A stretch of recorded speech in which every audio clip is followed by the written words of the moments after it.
पत्नी का भूत। यह कहानी जोधपुर के एक छोटे गांव में रहने वाले माया और गोपाल की है। माया बहुत बीमार पड़ गई थी और उसे लंग कैंसर की बीमारी हो गई थी। उसने अपने पति गोपाल से कहा कि मैं तुम्हें दिलो जान से प्यार करती हूँ, तुम्हें छोड़कर जाना नहीं चाहती हूँ, परंतु नियति किसी के वश में नहीं होती। गोपाल और माया एक दूसरे से बहुत प्रेम करते थे। वे दोनों एक दूसरे के बिना जीना नहीं चाहते थे। वे दोनों 15 साल से एक दूसरे के साथ थे। हर मुश्किल परिस्थिति में वे दोनों ने एक दूसरे का साथ दिया है और कभी एक दूसरे को अकेला नहीं छोड़ा। किंतु नियति ने उनकी किस्मत में साथ रहना लिखा ही नहीं था। बीमारी माया को बहुत सता रही थी और माया को कमज़ोर बना रही थी। आखिर में वह चल बसी।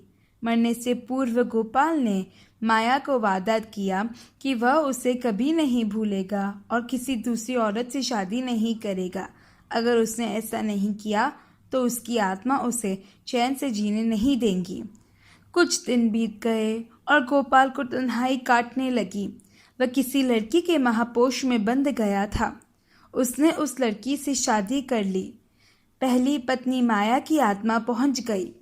माया की आत्मा ने गोपाल से कहा, तुमने अपना वादा तोड़ दिया है। अब मैं हर रोज़ तुम्हारे पास आऊँगी और तुम्हें खूब परेशान करूँगी। इतना कहकर वह भूत अदृश्य हो गया। गोपाल पति बेचारे को रात भर नींद नहीं आई। अगले दिन माया का भूत फिर आया और उसे एक आवाज़ सुनाई दी, मैं तुम्हें चैन से जीने नहीं दूंगी। माया के भूत ने गोपाल से कहा। उसने एक एक बात बता दी जो गोपाल ने अपनी दूसरी पत्नी के साथ पूरे दिन में की थी।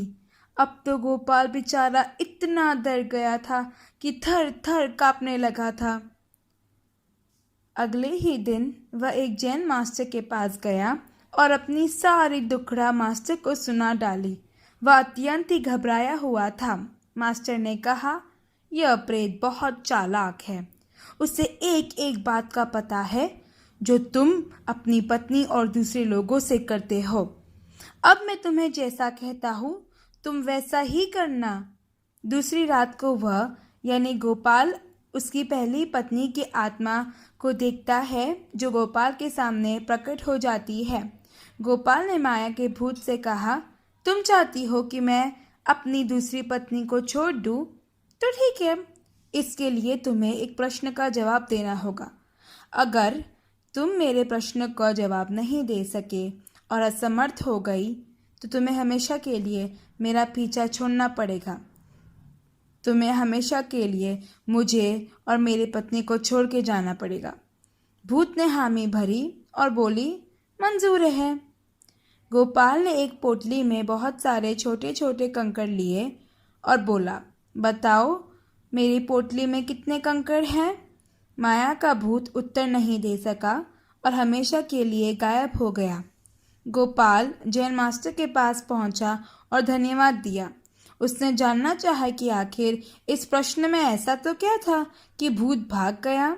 जैन मास्टर बोले, असल में कोई भूत था ही नहीं, वह उसी का बनाया भूत था, अवचेतन में रचा बसाया हुआ भूत। कितने कंकड़ है यह तुम्हें भी नहीं पता होगा तो भूत क्या बताएगा।